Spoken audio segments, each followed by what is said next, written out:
Bir gün ülkemizin üyünde toy xuda xalasa. Beşik toy yine üşem. Karaberbi. Ana. Yine bratlar geldi xuda xalasa. Hemmimiz şu yerde. Ağa bir toz aytıp berəsiz indi. Yaşarız. Tamam. Bugün İştemiz. yakın ülkemiz, dostumuzun halalarında çıraylı bir gün oladı.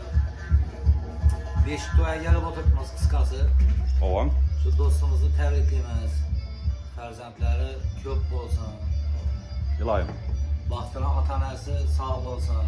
İşlərinə omət dilimən, muvaffaqət dilimən.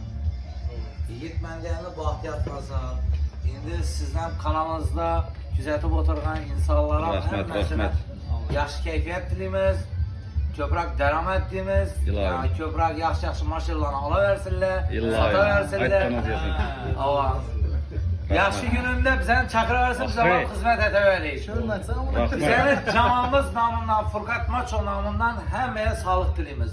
İlayım. Ahmet əməyə. Seyram dağına patpiska bop koyun. Bir maçınlık toz oldu. Yaman gitti. Bir çakrada o yerim geldi mi indi? Vallahi. Sağ olasın.